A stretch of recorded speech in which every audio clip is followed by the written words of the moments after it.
Bom, já está gravando. Eu vou só botar o dia. Hoje é 3 de abril de 2021. Aniversário da morte da maninha, né? 19 E o anos. papai?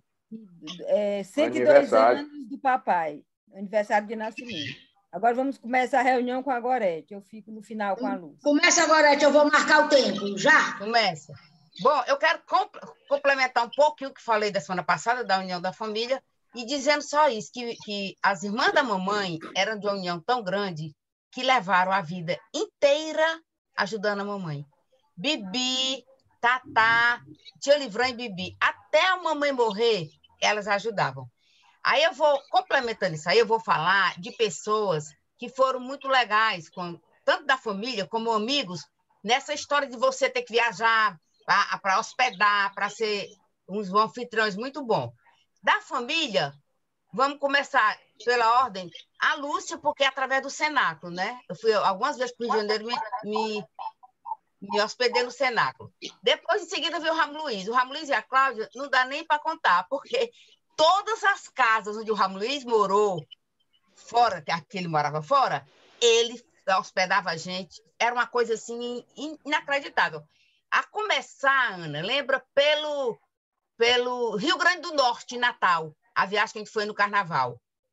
Depois eu fui para Recife, para a Rádio Pina, né? Lá no, sei lá onde é que ele era, lá da estação Rádio Pina, me hospedei lá. Sempre muito gentis, ele e a Cláudia. Rio de Janeiro, depois aquela viagem da Copa do Mundo, que ele botou todo mundo dentro de casa em 94. João Pessoa. João Pessoa da Copa do Mundo. Depois vem, em seguida, assim, pela ordem, depois do Ramo Luiz, que foi Cleide Carmino, Rio de Janeiro.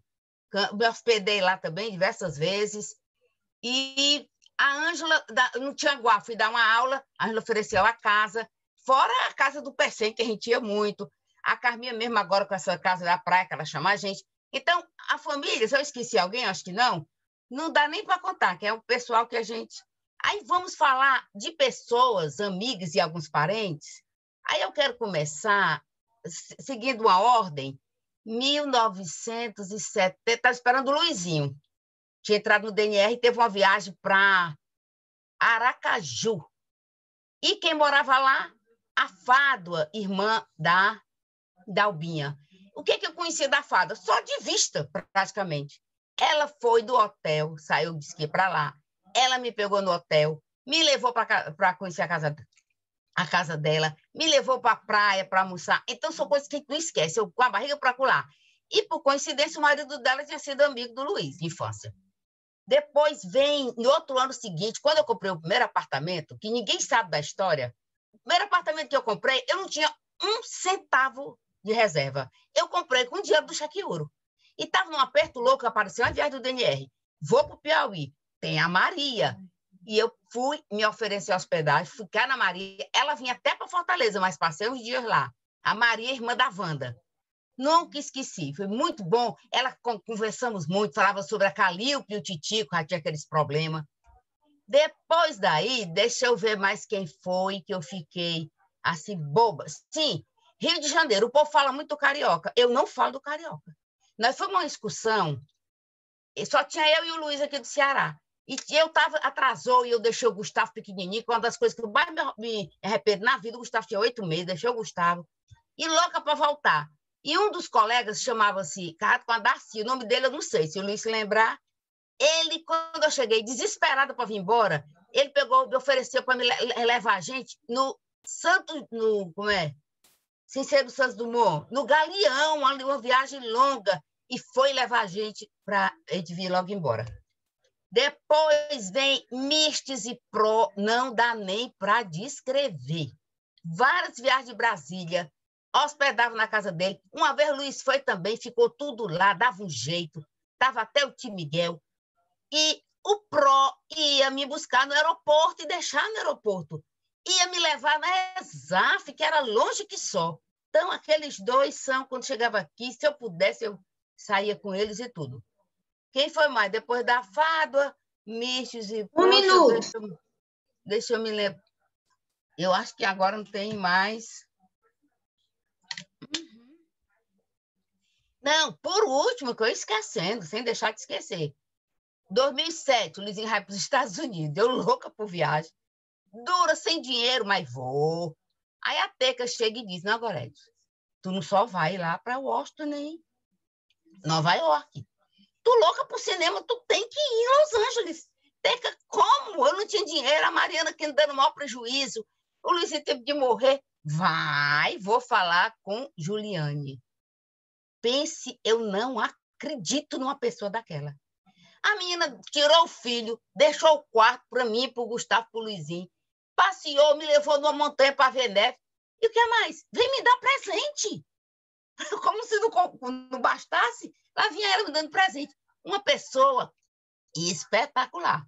Juliane, casada com o Geivan, que era amigo da maninha. Pois é, aí o pessoal da família, deixa eu ver se eu esqueci algum.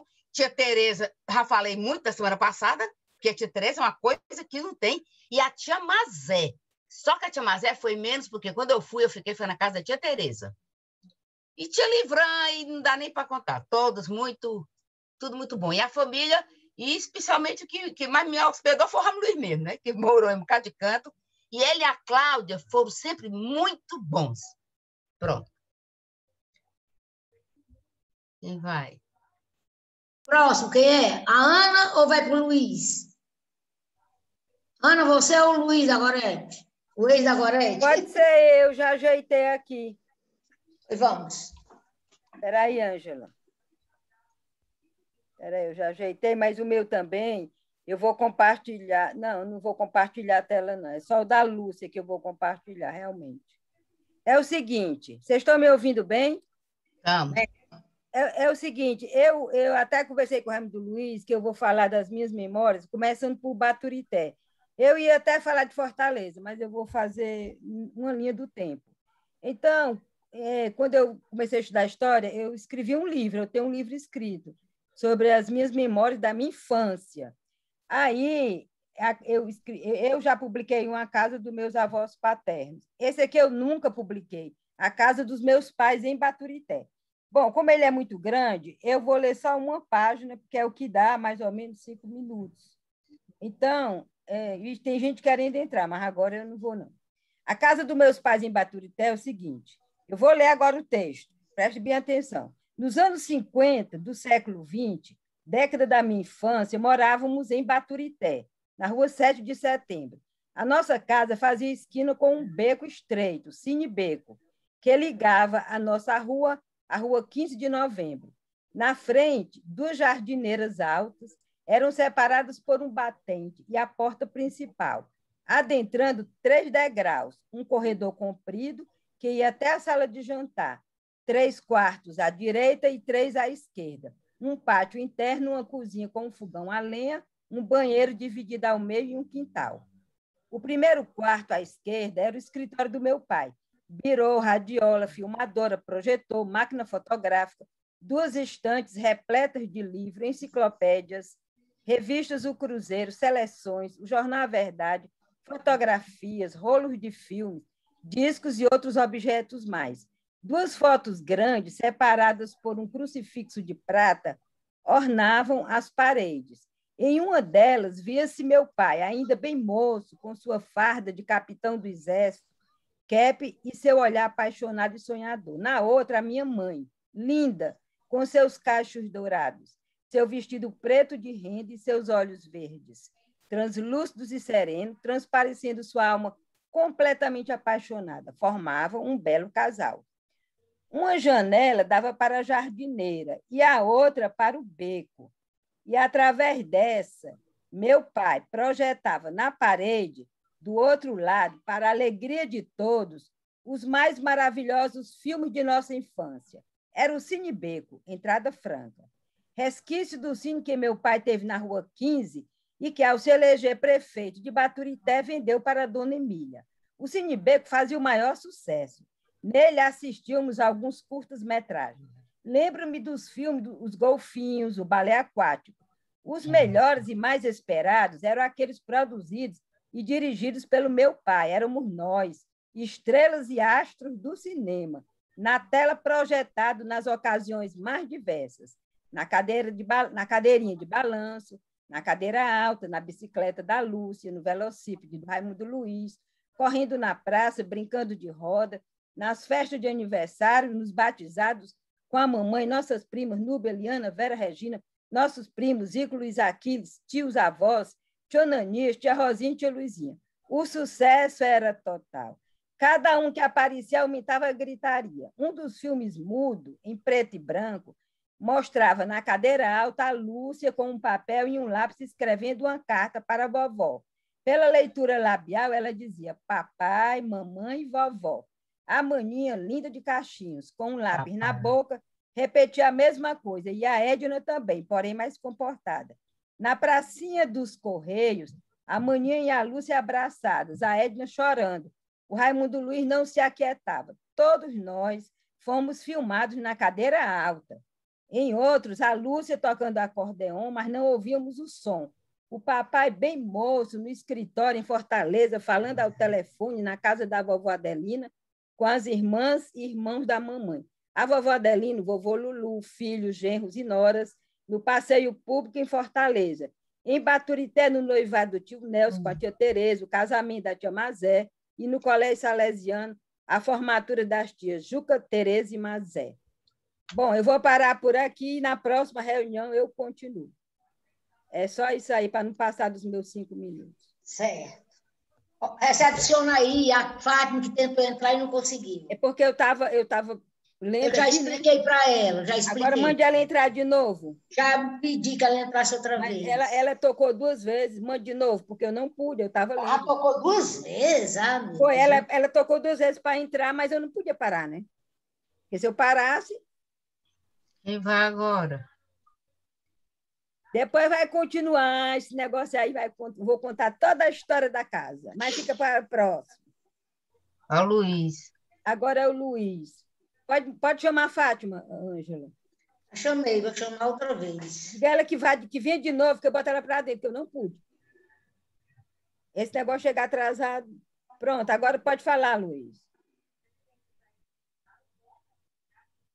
Luiz, ligue seu som. Agora? Sim, está ouvindo. Eu vou falar de uma coincidência de um voo meu de Brasília para cá, para Fortaleza, de uma dessas minhas viagens aí para ir trabalhar lá no Ministério. Eu estava voltando e já tinha feito o check-in, estava na sala já na sala de embarque.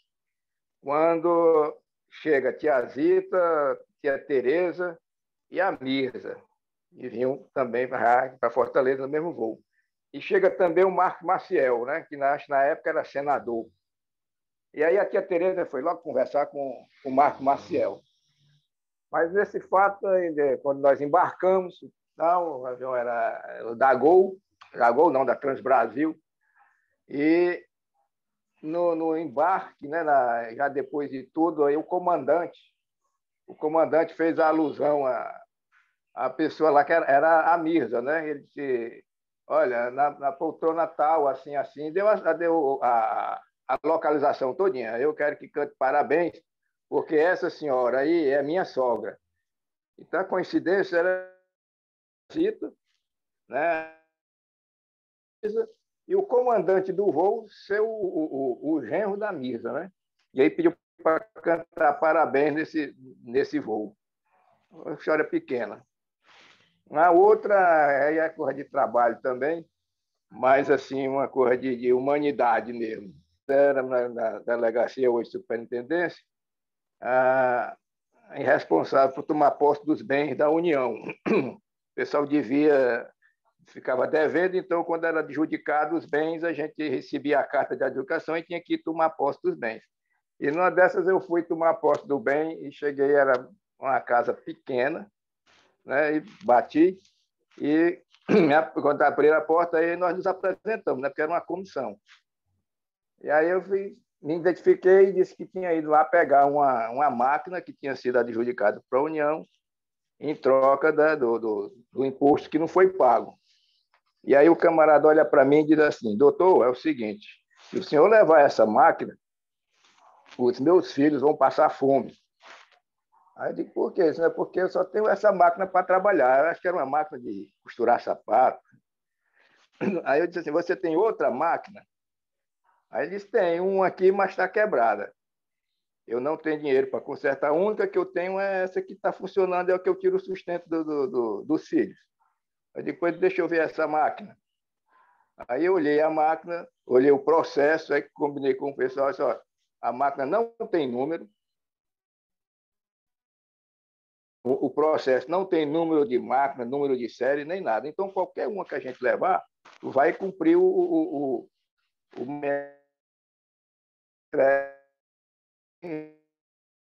máquina direita e leva que está com problema. De qualquer maneira, nós não vamos ficar com essa máquina, a gente vai fazer doação para alguma entidade. E aí o pessoal concordou e nós levamos, em vez de levar a máquina que dava sustento lá para o rapaz, aí nós levamos a máquina que estava com defeito. Foi isso aí. E muitas coisas que a gente já, quando ia adjudicar, pegar bem adjudicada a União, tinha muita coisa. Inclusive, tinha coisa que a gente tinha que ir com a Polícia Federal do lado, porque às vezes era barra para trazer um bem. Mas essas duas histórias por hoje. Bem.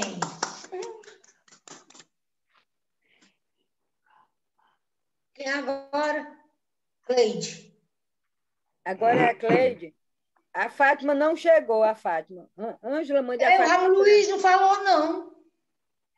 Sou eu agora? O Raimundo Luiz está no fim da fila, que ele começou da última vez. Sou eu agora? Sou eu? É. Não, eu vou contar, assim, fatos. 2 fatos ou 3 da infância que eu não lembro, mas foram contados a mim. Primeiro, a brincadeira na rede, todo mundo se balançando, a Lúcia deve se lembrar disso. O armador caiu, pulou do lado do meu olho, saiu um monte de sangue, a mamãe deu escândalo, achando que eu tinha ficado cega. Negócio que a gente tinha mania de se balançar nas redes. Era um monte de criança dentro da rede se balançando e houve essa queda da rede, né? E quem se prejudicou mais tinha sido eu, que a mamãe conta essa história. Eu cresci ouvindo isso.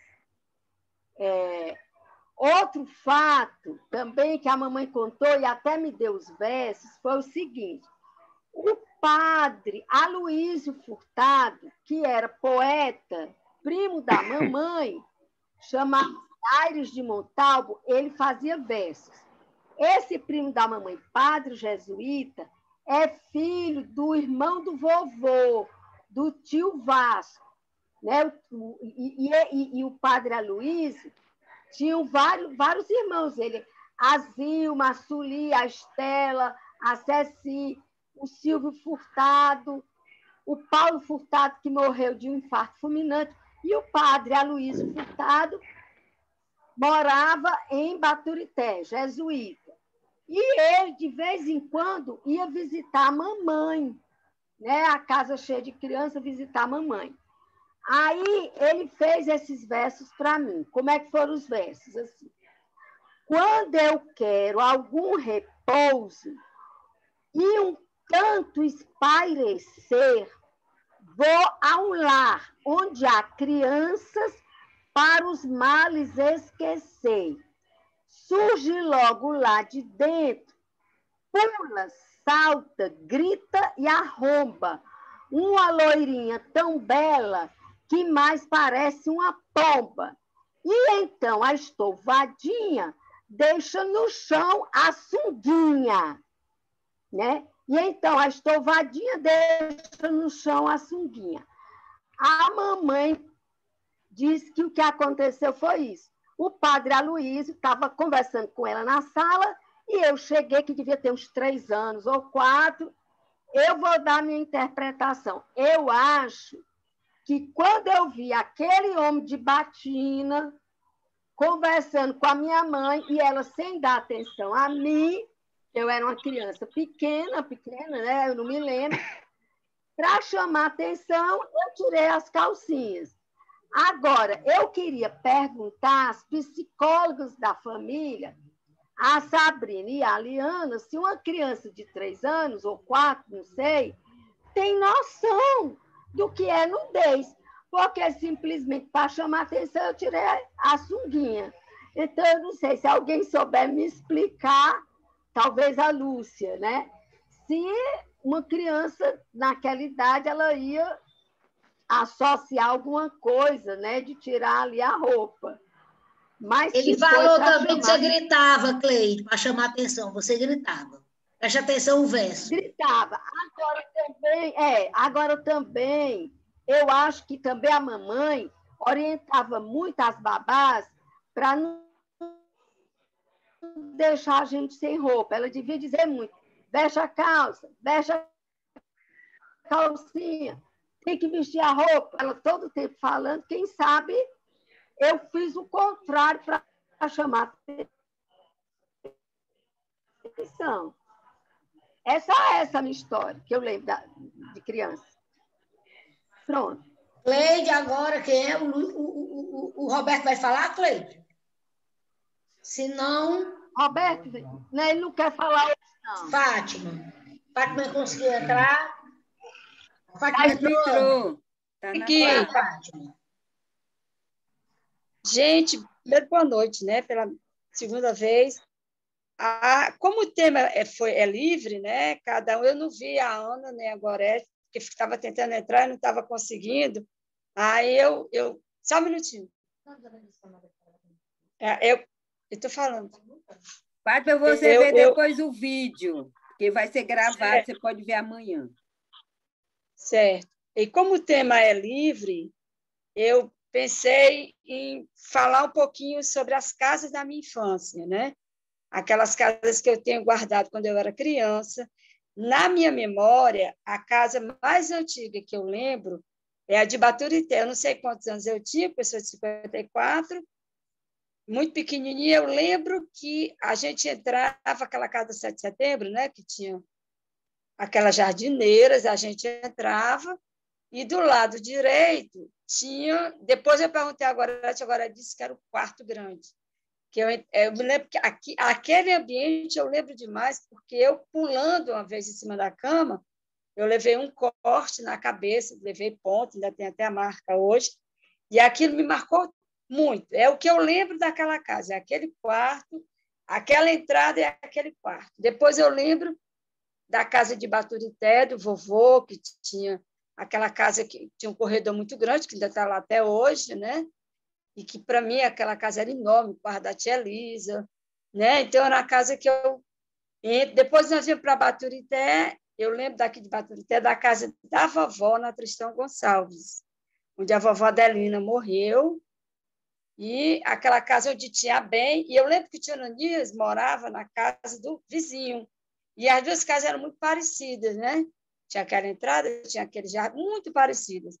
E a dona Mocinha, com a Bem, elas faziam um buraco, que eu nunca esqueci isso, na parede do quintal, que elas ficavam falando, uma queria falar com a outra para não dar volta. Para entrar na casa, elas tinham um buraco na parede do quintal e elas falavam, uma chamava a outra, Mocinha, Bem, aí elas queriam falar, pedir alguma coisa, era um buraquinho que elas tinham feito e elas falavam naquele buraco. Então, aquele buraco me marcou muito, aquela cozinha, aquele quarto, aquele primeiro quarto que era do tia Ananias, né? O da vovó também. Então, aquela casa ali, ela me marcou muito. Depois veio a da 24 de maio, que a da 24 de maio é linda, é uma das coisas que eu guardo, até porque ela parecia muito grande, né? Você entrava, tinha aquelas duas salas, o quarto do lado direito, aquela salinha que subia para a escada, aquele quintal que eu lembro que a gente ficava do quarto do papai, que dava para o telhado, a gente, quando era pequena, ficava naquela janela e a gente ficava mangando da Baçu, né, que era da dona Lurdinha, a gente ficava gritando ali. Então, assim, aquela casa, né, eu às vezes consigo passar, tinha a casa do motor, a gente ficava em cima, parecia tão alta, né, tão grande, o quintal tão grande, né, tinha aquele corredor do lado. Então, assim, foram casas que me marcaram profundamente. A da Lina Encarnação, eu saí de lá já adulta, mas também morei depois de casada lá e tudo, Mas foi uma casa também, foram as casas da minha infância, até eu casar e sair de casa e ir para a minha casa. Então, eu guardo com muito carinho todas essas casas, elas fizeram parte da minha vida, né, assim, e são lindas, cada um tinha o seu cantinho, a sua história. Aquele quarto da 24 de maio, que era bem 3 ou 4 dormindo no mesmo quarto, era a Ana. Eu me lembro que era a Ana, a Gorete, a Cleide, tudo. A gente tudo num quarto só. Então, assim, são histórias muito bonitas, são casas muito bonitas e que fizeram parte da minha vida. E era isso que eu queria compartilhar com vocês.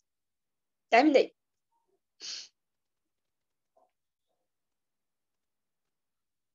Quem é que vem depois da Fátima? Sou eu. A Isabel da tia Marlene. A Isabel está mais velha. A Isabel. Isabel? Liga o som, Isabel. Não quer falar nada, não? Ligue o som. Não, é o seguinte, eu só vou contar uma história bem pequenininha. Em 89, quando eu conheci o Marcelo, em 89, tu se lembrando que a gente foi para aquela boate lá na Praia do Futuro? Foi lá que eu conheci o Marcelo, tu se lembra? Pois é. Aí eu conheci o Marcelo e uma vez eu sempre visitava a Tia Livran com a Edna. Eu sempre ia com a Edna para a Tia Livran. Aí eu fui falar para a Tia Livran que tinha conhecido ele, o carioca, não sei o quê. Aí ela olhou para mim, aí eu nunca esqueci, nem eu nem a Edna sempre brincava por causa dessa. Ela olhou para mim assim: é para casar ou é para que é? Ela olhava para mim e dizia assim. Aí eu disse: Tia Livran, eu acho que é para casar, porque ele está vindo para cá, para Fortaleza. Aí ela sempre brincava comigo, eu achava a Tia Livran muito bacana, ela. É só isso aí. E sempre ia com a Edna para lá, para essas visitas que a gente sempre fazia com ela. Estava muito com a Edna na casa dela. Certo. Agora sou eu. Eu não organizei nada para falar, então eu vou falar da casa da 24 de maio, que a Fátima falando me veio a lembrança de algumas coisas. O que é que eu me lembro da casa da 24 de maio? Eu me lembro quando a tia ia aplicar bezetacil em mim, eu me escondi exatamente nesse telhado, que a gente subia a janela do quarto do papai lá no telhado, mas não tinha jeito. Eu tinha que tomar essa bezetacil, acho que era de 15 em 15 dias. Aquilo era um sofrimento para mim. Aquilo dali foi um sofrimento, eu nunca esqueci. Me pegava a força, eu chegava lá e toma injeção. Outra coisa, aquela varanda da casa, também eu tenho uma lembrança muito forte, eu era menorzinha. O Miguel queria que eu pulasse com guarda-chuva, que ele ia me pegar lá embaixo. Eu acho que foi Deus que não permitiu, porque eu era muito corajosa, eu fazia mesmo. E Deus não permitiu que eu pulasse. Ele disse: pula, Ângela, pula lá embaixo, pula, pega o guarda-chuva, vai ser o paraquedas, pula. E eu, graças a Deus, não pulei, porque ele não ia conseguir me pegar. Morri eu e ele, se eu caísse em cima dele. E outro fato que eu quero contar foi uma viagem de avião que eu fiz com toda a família. A gente foi para a Bahia, né? Eu, Sival, Yuri, Yasmin, e a gente foi voltando, certo? De Salvador. O avião começou a entrar numa zona de turbulência e a tremer, e o Yuri dizia: mamãe, esse avião vai cair. É isso, menino? Eu dizia: pelo amor de Deus, esse avião vai cair, eu estou sentindo, já estou vendo até os anjos aqui pela janela no céu. E uma senhora na frente dizia assim: se esse avião não cair, eu morro infartada, a velha dizia. Uma senhora idosa. Eu digo: menino, pelo amor de Deus, beliscava o menino, tu te cala. Aí é que o menino dizia: mas mamãe, a senhora está me beliscando, o avião vai cair, eu estou sentindo. Aí o avião entrava na turbulência. E a mulher, aí também o avião caiu, nós estamos aqui, né? Mas esse menino quase me mata. Daqui a pouco quem estava com medo era eu, não era a senhora, não. Pronto, foi esse fato de avião. Eu vinha do Crato por cima, daqueles aviões pequenos, avião pequeno mesmo. E ele entrava no vácuo. Aquilo dali foi terrível, porque eu achei que fosse morrer. O avião entrava no vácuo, eu segurava a mão do Sival, o Sival na minha, eu disse: Sival, não vai morrer. Quando ele entrava no vácuo, ele despencava, zum, aí parava, aí seguia. Uma tempestade, uma chuva, raio, trovão, o avião entrava de novo no vácuo. Aquela viagem foi terrível. Eu nunca esqueci dessa viagem, porque eu não sei se vocês sabem, o avião entra no vácuo, ele cai de uma vez, de repente, tchuf, numa velocidade imensa, uma queda horrível. Isso eu sofri num avião velho pequeno que ia para o Crato, ia para Juazeiro. Não gostaria de passar mais por isso nunca mais na minha vida, e só isso, eu não organizei nada. Pronto, agora é Carlos Eurico, né? Sou eu. Carminha. É a Carminha. Carminha entrou? Agora é a Carminha. Liga o som, Carminha.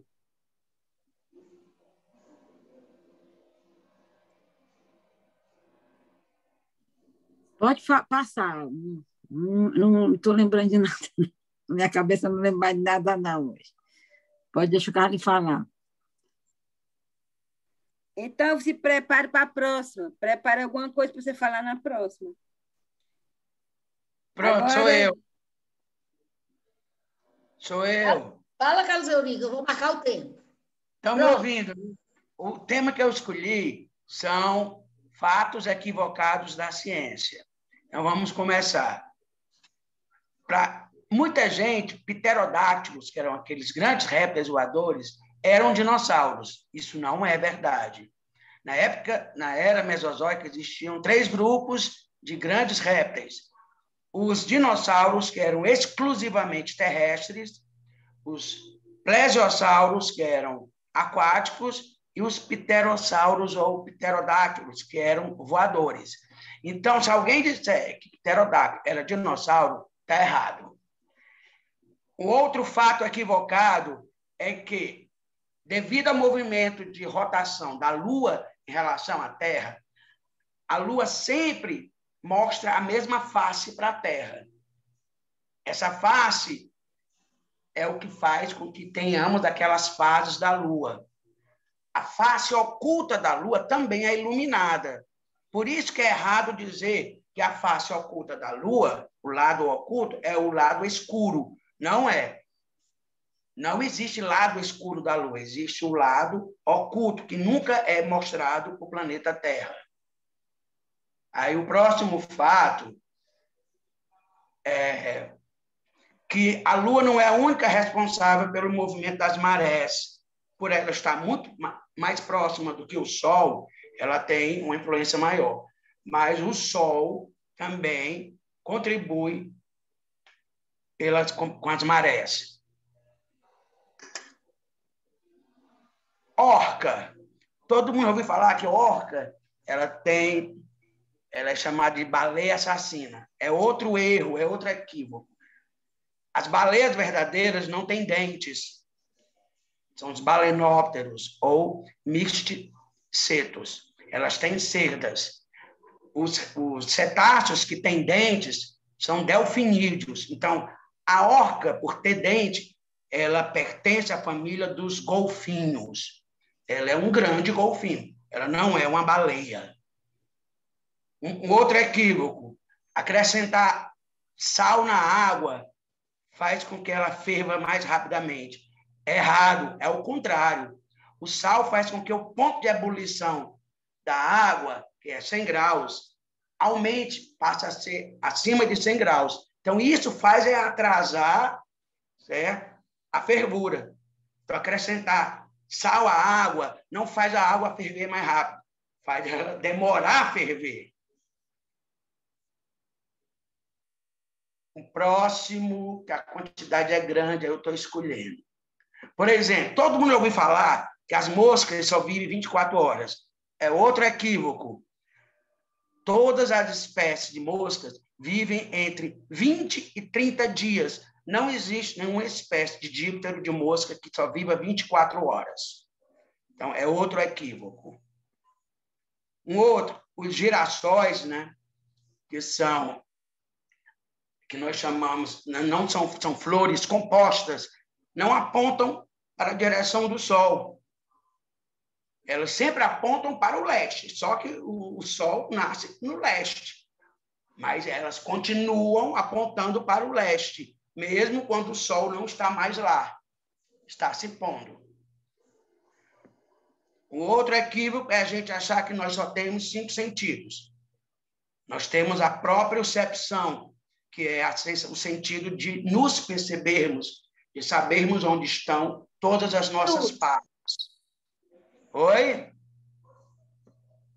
Outro equívoco, que a língua é dividida em partes sensoriais diferentes, que vai sentir os diversos sabores. É outro erro. Todas as papilas, elas sentem na língua todos os sabores. Só que onde tem mais concentração de um sabor, você sente mais. O que faz você sentir um sabor não é a parte do alimento que está naquela papila. Não é. É a quantidade de alimento, é a concentração. A língua como um todo sente todos, tem papilas para todos os sabores. E, por exemplo, um raio nunca cai no mesmo lugar. É outra mentira. O raio sempre cai no mesmo lugar. Não existe isso. Se você pegar o Empire State Building, é o local onde os raios mais caem. Só o ano passado, ele sofreu 100 vezes, recebeu 100 vezes mais raios que qualquer outro prédio no mundo. Então, a tendência do raio é cair sempre no mesmo lugar. E é muita coisa. Outra coisa, Galileu Galilei, né, que descobriu as 4 luas de Júpiter, não foi ele que inventou o telescópio, ele apenas aperfeiçoou. Do mesmo jeito que o Robert Hooke não inventou o microscópio, apenas aperfeiçoou. E, para terminar, Charles Darwin não é o autor da frase A Sobrevivência do Mais Apto. Ele usou essa frase no seu livro A Origem das Espécies, mas ele pegou emprestado de um filósofo chamado Herbert Spencer. Pronto, é isso. Agora volta para a Lúcia, né? Deixa eu falar uma coisa. Já que passou a minha vez, eu me lembrei de um fato aqui. Já, rapidinho, né? Para não ficar... Como a Gorete falou dos acolhimentos lá no Rio de Janeiro, então, quando eu morei no Rio com a Cleide, né, a gente morou lá, então no Natal a gente ia muito para a casa do Carlos, o primo do papai. Então ele acolhia muita gente, eu e a Cleide lembra várias vezes a gente ia para lá. Então eu achava muito legal, porque ele era o primo assim, do papai, que a gente sozinha, sem família lá, só a gente, né? Eu e a Cleide, tinha o Ramo do Lima, ele viajava muito, às vezes tinha época que ele não morava lá, ele morava em outros cantos, a gente ficou lá. E ele acolhia a gente no Natal, para passar o Natal lá. E agora eu não estou lembrada do nome da mulher dele, não me lembro dela, da prima, né? Só estou lembrada dele. E teve uma vez lá que a gente foi, e eles ofereceram... Carminha, era a Regina. Ah, é a Regina. Mulher da Regina. A Regina, todos os dois. E aí eles colocaram um patê na mesa, e eu fui comer, aí tinha um cabelo no patê. Aí eu fiquei doidinha, né? Querendo engolir, eu acabei engolindo de uma vez, porque eu ia tirar na frente de todo mundo, né? Quando eu botei na boca, tinha um cabelo. Eu acabei tendo que engolir. Nunca mais esqueci. Porque eu ia pegar e tirar na frente, todo mundo olhando, né? Horrível, né? Assim. Mas ele era ótimo, a gente passava, a Cleide lembra. Muitas vezes a gente passou o Natal lá com ele, né? Ele acolheu muita gente. O Carlos, eu me lembro muito bem dele. Agora, tinha uma prima lá que dizia assim, vai visitar a gente, mas nunca deu endereço. Também não lembro, se você está Cleide lembra o nome dela. Ela nunca dava endereço, mandava a gente visitar ela lá no Rio de Janeiro, morava na Lagoa, mas nunca deu endereço, só ficava dizendo. E a gente acabou não indo, né? Que ela nunca dava endereço, né? Mas pronto, só isso aí. Pode ir adiante. Eu lembro disso. Mas eu quero complementar da Carminha, que a gente ia todo fim de semana para o Nau da Barra, na casa do Ramo de Luiz. Também. Isso é verdade. Ia para o Clube Militar. Bem, para complementar, do Ramo do Luiz e da Cláudia, eu tenho uma gratidão enorme, porque quando eu fui para o Rio de Janeiro, eu fiquei lá. Eu engordei 6 quilos com as comidas da Cláudia. Fui super bem tratada. E a gente ia fim de semana para lá. A gente ia quase todo final de semana passar. Maravilhosamente bem.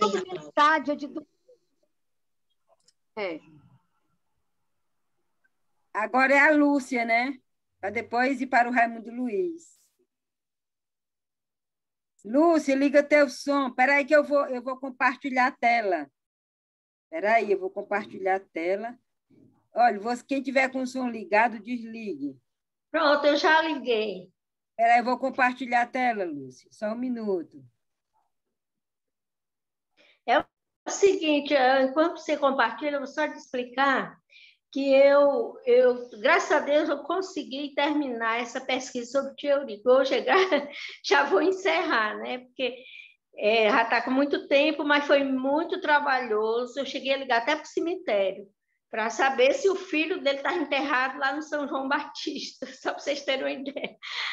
Aí a moça que atendeu fez a investigação, disse que não, ela disse que toda criança daquela época, 1930, todo mundo tem o registro. Vocês estão né? vendo, estão? Estão vendo? Estamos vendo o teu livro. Está aqui, a foto dele. É isso mesmo, é porque como eu estou no computador... ouvindo, Estão ouvindo?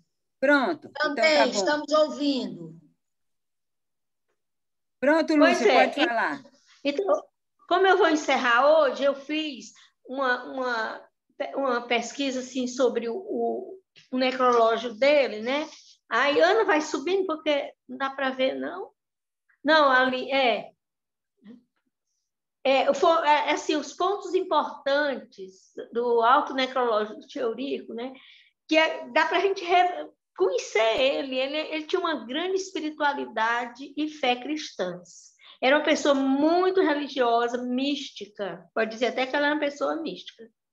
E aí eu fui colocando o que ele fala dele. Ele diz assim, o que ele está dizendo aí é ele que está falando, né? Então, ele diz assim, que ele era modesto membro da importante e conhecida família Arruda. Era modesto por convicção.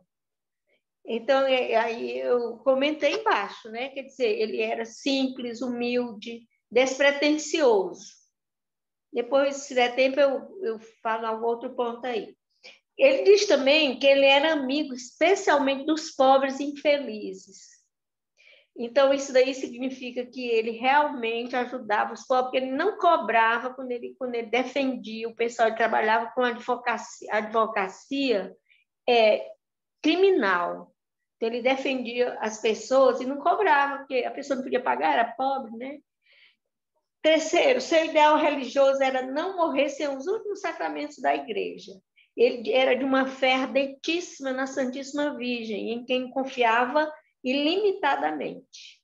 Então, aí revela um amor aos sacramentos e devoção a Maria.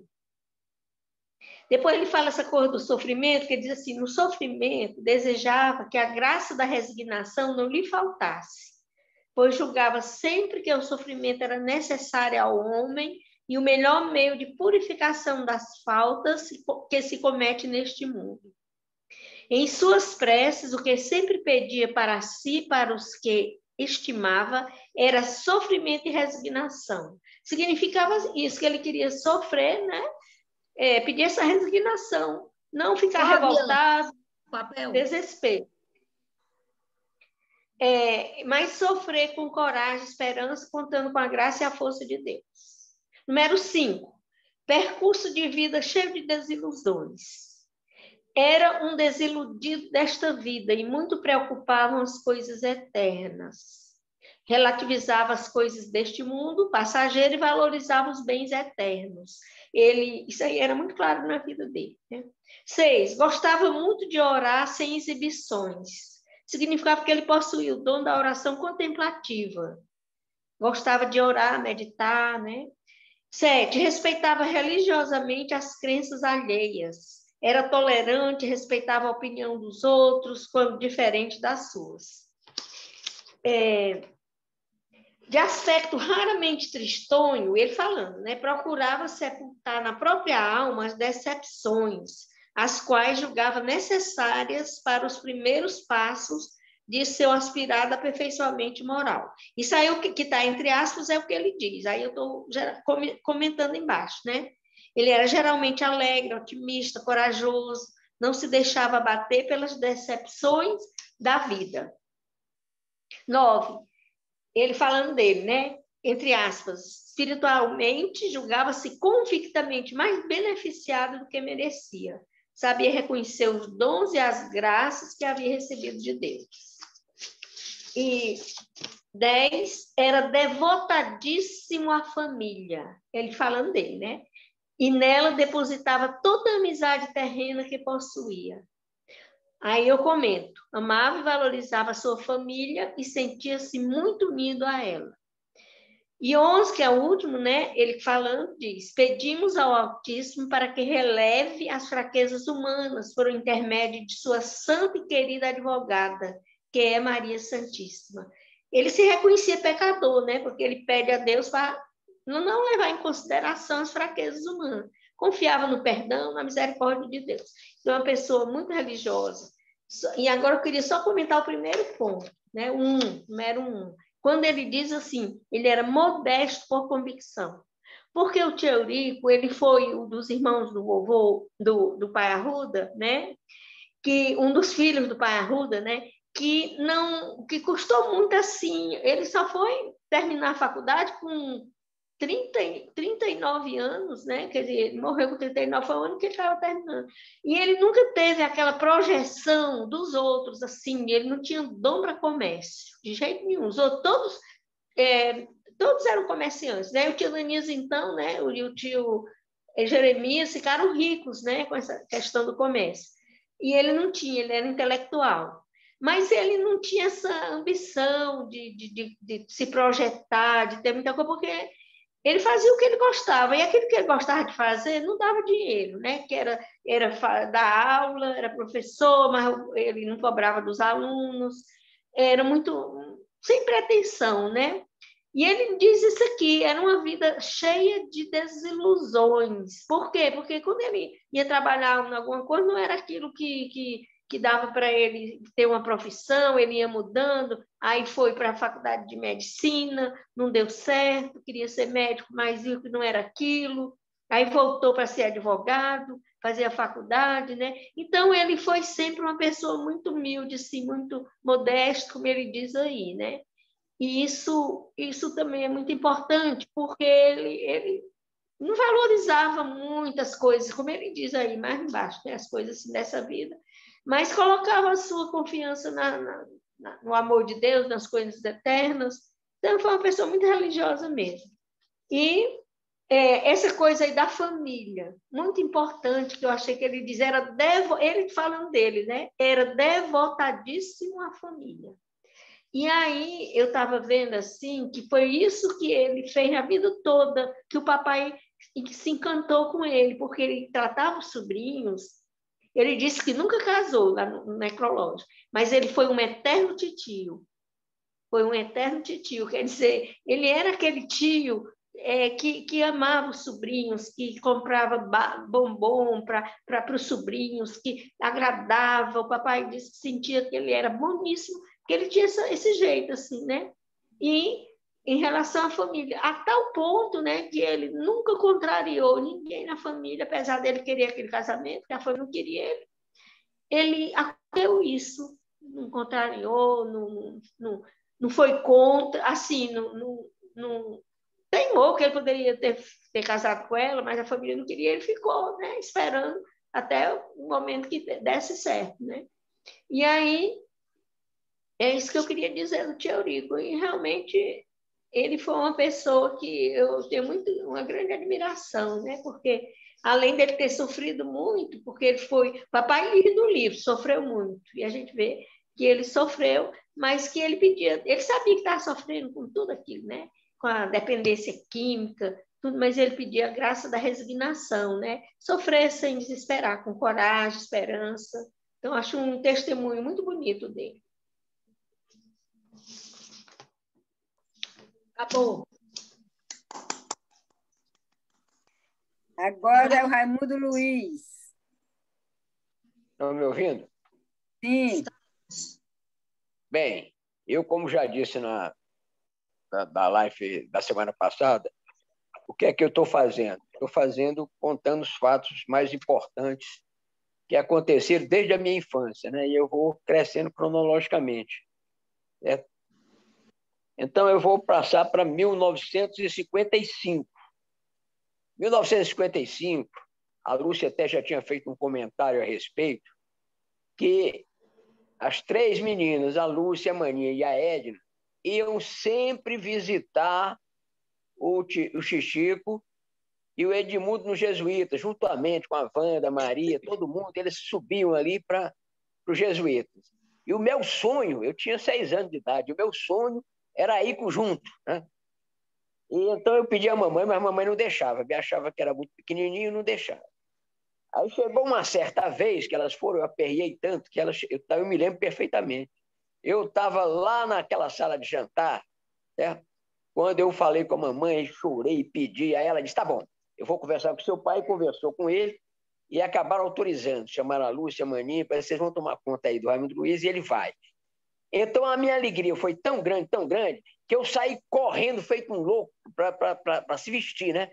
Naquele corredor que tinha na casa, e quando cheguei lá na frente, quase pertinho da porta, tinha aquele batente. Eu escorreguei, bati a cabeça, teve um galo tremendo, ainda furei a cabeça um pouquinho aqui, então o meu sonho de ir dessa vez não foi por causa dessa queda que eu levei nesse dia. Então isso aí ficou marcado então na minha infância, foi uma coisa interessante. Em 1956, eu já estava na casa do Tinanias, já com a tia Luizinha, a tia Rosinha, todo mundo, e ia ver o centenário da Mãe Mento, lá em Aracatiaçu, e lá na Fazenda Oiticará, onde tem aquele monumento que o Tinanias já tinha construído no centenário do Pai Arruda, em 1949.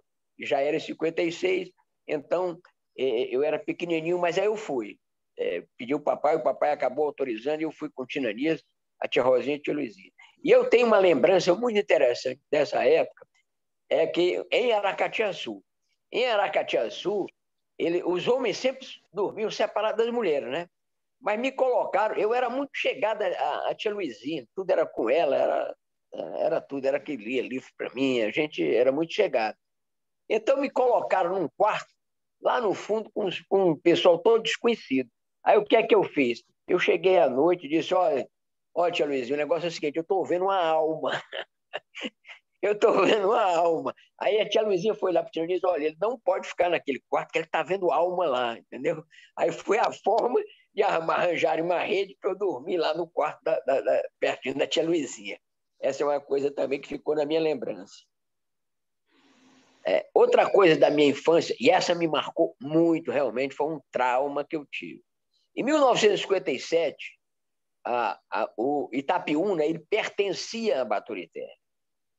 Em 1957, ele passou a ser cidade. Certo? Ele passou de um distrito de Baturité para a cidade. Então, teve aquela cerimônia toda e eu fui com o papai. Eu não lembro, eu não sei se a mamãe, acho que a mamãe não foi nessa cerimônia. Mas eu era muito pequenininho, mas eu fui com o papai. E quando cheguei lá, se eu não me engano, era na prefeitura ou era num ginásio que tinha lá, aquela multidão de gente, né? E então chamaram o papai, eu acho que ele foi fazer algum discurso, alguma coisa assim, e eu me perdi dele. Quando eu me perdi, que eu me senti só, eu tinha 7 anos, procurando o papai. Aquele desespero é uma coisa que eu nunca mais vou esquecer. Realmente foi uma coisa, um tremendo desespero para mim. E eu fiquei procurando, passei uma meia hora, eu acho, procurando o papai, chorando e tal, até que ele me achou e foi um alívio total para mim. Mas isso ficou marcado na minha lembrança. Deixa eu ver aqui, é outra coisa que eu entendi. Sim, e para terminar ainda, hoje, eu gostaria só de lembrar que em 1958, eu pedi para ser interno. Eu estudava em 57, eu estudava no Colégio da Salesiana, junto com as meninas, com a Ana e a Gorete, né? Fazia aquele pré-primário, jardim de infância. Teve até aquele lance lá que eu era muito danado, e a irmã Lísia me botou de castigo, de joelho com a cadeira na cabeça. A Gorete até já comentou sobre isso aqui. Mas aí eu pedi para ser interno no Salesiano. Aí eu fui, papai me internou, mas eu cheguei, eu não me adaptei, eu era muito criança, né? 9 anos de idade, você não sabe direito o que quer. E eu tinha uma saudade tremenda de casa. Então, eu fugia, né? E chegava em casa, o papai me dava um esculacho e me trazia de volta lá para o colégio, os padres. E os padres começaram a se aborrecer com isso. Chegou ao ponto, eu já contei também, que eu fugia pela roda da cozinha, né? Que tinha clausura lá. As freiras que cozinhavam para o colégio salesiano não tinham contato com os padres e com os alunos. Então, era um cilindro onde passava a comida, rodava o cilindro, a comida saía do outro lado. E eu entrava nesse cilindro, saía na cozinha, e pela cozinha eu ia embora e ia para casa. Mas outra coisa que me traumatizou muito no Colégio Salesiano, essa foi terrível. O padre, certo? Já aborrecido, porque eu fugia muito, me pegou e me levou para a sacristia da igreja, e lá tinha uma salinha muito pequenininha. E me trancou com chave e tudo. É uma prisão, realmente uma prisão. Um garoto de 9 anos, 8, 9 anos, fiquei naquele quarto preso lá na sacristia. E era ali é muito alto, né? Equivale talvez a um segundo andar. E eu quase que pulava, porque tinha um cano que descia do lado, eu acho que era um cano de água. Eu dizia, não, eu vou, seguro no cano e desço. Por sorte minha, eu acabei, quando eu ia pular, chegou um rapaz com a comida, um prato, um talher, garfo e faca, e levou lá para dentro. Aí eu peguei, não comi nada, mas eu tive uma ideia brilhante, porque a fechadura era de madeira, né? A fechadura era de ferro, mas o que segurava a porta era de madeira. Aí eu disse, opa, tem uma faca aqui. Aí eu comecei a bater com a faca. Tá. Até que eu consegui destruir a madeira, arrombei a porta e fugi pela igreja. Quando eu fugi pela igreja, o papai e a mamãe já estavam lá. Aí, dessa vez, realmente, o papai e a mamãe se convenceram que eu não podia ficar interno. Aí eu voltei para casa. Mas isso foi uma coisa que me traumatizou muito, eu ficar preso nesse quarto. Eu fiquei algum tempo trancado, um garoto trancado num quarto. Era uma prisão. Era um quartinho pequenininho na sacristia da igreja, e foi muito duro para mim isso aí. Então é isso que eu tinha que contar, é isso aí para hoje. Tudo bem. Gente, terminou, podem ligar, né, o som. Podem ligar. Deixa eu completar aqui, que eu não posso deixar passar um negócio desse. Como é que eu esqueci? Amanhã, quando eu viajei em 77, quando a Roberta morreu, que amanhã ajeitou lá o apartamento para a gente se hospedar no quartinho lá atrás da empregada. E amanhã ninguém nem fala, né? Outra vez que ela estava em Brasília, quando foi se esconder com a barriga do Siddhartha, eu também me hospedei na casa dela. Então, pronto, acho que eu não esqueci nenhum irmão que... Eu queria perguntar ao Ramiro Luiz, Ramiro Luiz, tu morava com o tia Ananias? Morava lá, dormia lá? Não, eu passava o dia inteiro lá, mas eu dormia em casa, né?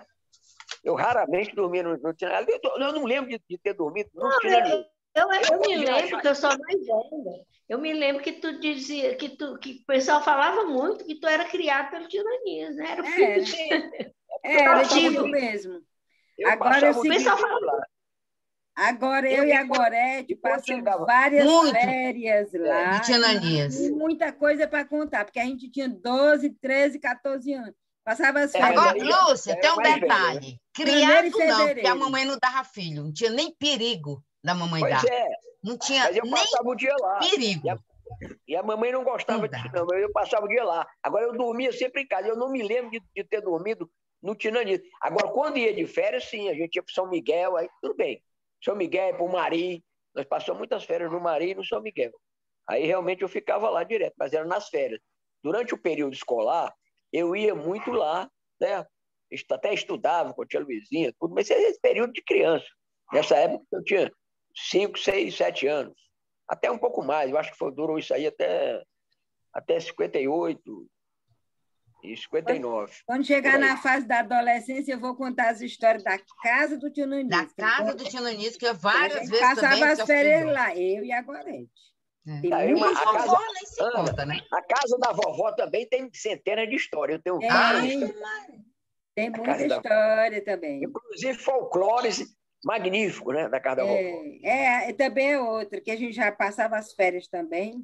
Adolescente. Passamos as férias lá e também não tinha Ananias. Ana, a nossa amizade com a Helena Elba namorando com o Chico. Ela morreu. Foi assim. Você sabia que a Helena Elba morreu? Já, sabia. Gorete sabia que ela morreu? Sabia. Faleceu. Ela sabia com o Chico. Aí ia passear, tinha um jipe. Ela era tão bonita ali na Elba. Ela foi O Chico Marcelino, era? Chico Marcelino. A Vera Depois morreu no acidente, né? Vera para namorar Ele namorou com a Tetê da dona Minha Nene filha, a também. Vera mandava eu chegar para a vovó, dizer que ia fugir com o Jussier, e eu levava bronca, né? Eu acho que eu que levava a bronca. A vovó dizia, não, Gorete, Vovó não Vera disse que fugiu com o Jussier. Não sei, não quero saber. Não quero saber, não sei. Olha, e teve uma dessas férias aí que eu tive um namorozinho aí com a Helena Elba também. Ai, arrasta tudo, hein? Mas ela era mais velha. Não, Agora era namoro de férias, aquela... Agora o Chico Marcelino namorou com a Tetê da dona Neila. Acho que sim. Namorou, eu lembro bem da história do Jussier, eu lembro bem. O Jussier era meu amigo, morava em frente ali. Ele era apaixonado. O Roberto dos Correios, Gorete, o Roberto. E o Roberto Lucena.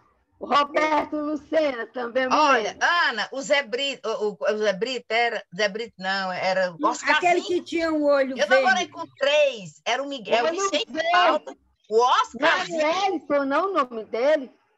O Oscarzinho. Oscarzinho é meu tesouro. Lembra da música? Oscarzinho é meu amor. Aí ele dizia, eu não namoro com você, você é muito pequeno. Ele não cresceu. Eu vi depois, ele ficou desse tamanho disso, ó. Nos carnavais, Gorete, no clube dos carnavais, que o tio Naninha se danava, que a gente ia brincar o carnaval, passava as férias lá. Minha filha, a gente ia com o tio Juarez, a tia Marlene, a tia Marlene esperando aí, sabe? A Noemi, meu Deus! Com a barriga por acolá. Como é que pode? Porque 65, a gente era 14, 15 anos, eu tinha 15. Mas a Noemi nasceu um mês antes de eu completar 15 anos. Exatamente um mês. Foi no dia 7 de junho. E esse carnaval me lembro demais, a Marlene com a gente de Juarez. E foi no dia da missa da vovó, de 30 dias. Ela nasceu no dia que a vovó morreu, a Noemi. História. Lúcia. Oi. Tu lembra do Zé Webster, que era apaixonado por ti, não? Filho do Zé Edmilson. Filho do Zé Edmilson. Gorete, tu vai cair dura. Tá? Quem? A Jussara foi casada com ele. A Jussara da Globo foi casada com o Zé Webster. Não, eu sabia. Sabia? Agora, dos apaixonados pela Lúcia, era o Vandique. O Vandique, irmão do Tita. Mas era em Fortaleza. Para namorar com a Lúcia não queria. Mas lembra? na 24 de maio. Na 24 de maio. Ele ia lá para casa, a Lúcia nem descia. Era, eu me lembro. Tá, aquele... Agora eu quero fazer um elogio aqui à Lúcia, dar os parabéns, porque ela fez muito bom trabalho, muito bom de pesquisa, que eu vou postar, o que ela mandou para mim, eu vou postar no blog do museu. Viu, Lúcia? Devia mandar para a Filomena, para as netas ela dele. Já mandou. Para as outras. Mas tem que postar para ficar no blog, porque aí fica lá registrado. O bisneto dele, o filho da Filomena. Ô, Lúcia, com relação à sua pesquisa, eu posso dizer o seguinte, o Miguelzinho herdou do pai dele esse amor que ele tem pelos sobrinhos. As lembranças que eu tenho de Miguelzinho de infância são as melhores possíveis, exceto a época que ele estava bêbado. Mas ele era um cara espetacular. Não sei se vocês lembram que ele cantava aquele Era Uma Vez, Uma Barquinha Pequenina pra gente. Ele era ótimo, o Miguelzinho. Eu gostava muito dele. Ele correndo com a faca para matar a Natália. Em Baturité, você lembra, Gorete? Quando ele bebia, ele queria matar a Natália. Ali pro lado das lajes. Ele, quando bebia, ele ficava violento. Casou. Tia Nanisa ajeitou a casa. O Miguelzinho, a gente passava as férias lá e ele chegava bêbado, corria de arrozinha, tia Luzia para fechar as janelas, tudo para ele não lembra? Pois tem uma história. Mas a gente vai contar depois, né? O Miguel, 8h30, tá bom, né? Eu acho que já tá bom. Tô com já fome. São 8h30 da noite. Eu vou jantar. Vamos encerrar. O Miguelzinho herdou o alcoolismo do pai dele e o Miguel, nosso irmão, também. Herdou do tio. O Miguel também é uma pessoa muito boa, mas quando ele bebia, ele ficava violento. O Miguel é de casa. Exatamente. É uma pessoa de coração boníssimo também. Quando bebia, sim. O Miguelzinho era alcoólatra, o Miguel não era alcoólatra, e o pai do Miguelzinho também era alcoólatra. É genética. Genética, herdário. Gostava muito Gente, de vocês brincar. Tá bem, lembram? Ângela, que a sua herança não foi de alcoolismo. Melhor de diabetes do que de alcoolismo, né? Também Melhor acho. nenhuma. Melhor nenhuma, nem a diabetes. Mas todo mundo herda Mas alguma todo mundo coisa. tem, meu filho. Todo mundo herda alguma coisa. Às vezes até pior, né? Do que doença física. Mas é isso. Dos males o menor. Os males o Ana, menor. tu já bateu a foto?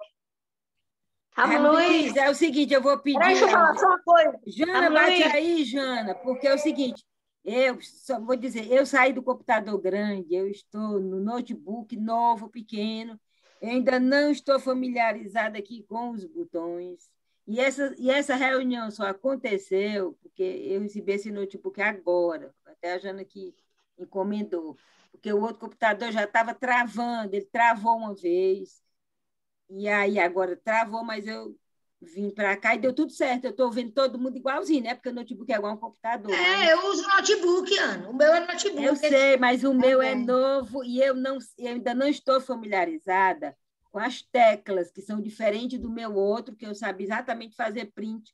É igual você mudar de carro. É o mesmo carro, mas tem coisa diferente que você tem que se acostumar, é só isso. Na próxima vez eu já sei, eu já estou gravando. Esse aqui é todo em inglês, que eu não passei para português, o outro era português. Tem umas coisas diferentes. Passe para o português que dá para passar.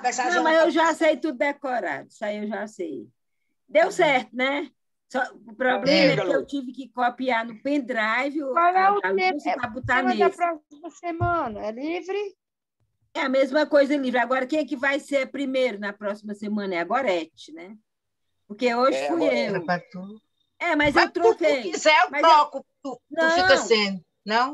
Não, eu vou para o fim da fila, porque eu troquei só com você. Passei, não tem problema, não. Eu vou para o fim da fila e agora é a Gorete. Não tem nada, não. Para ninguém quebrar a Gorete, o círculo. Tá certo. E não a gente quebra o círculo. Não precisa quebrar, isso é só para isso. Eu não tenho como bater foto porque eu estou no celular.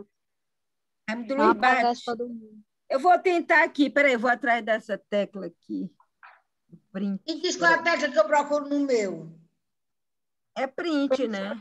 É o print. Peraí, eu vou fazer uma coisa melhor.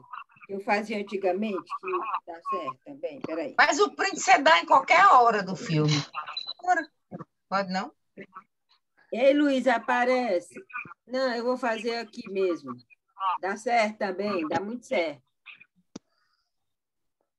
Eu vou fazer com a minha câmera mesmo. Vou bater, viu? Já. Pronto. Tchau. Tchau, boa noite. Tchau. Até a Boa próxima. noite. Tchau, pessoal. Boa noite. Tchau. Ligando. Até Eu vou o próximo. Eu vou fechar por aqui. Tchau, até sábado. Tchau. Tchau.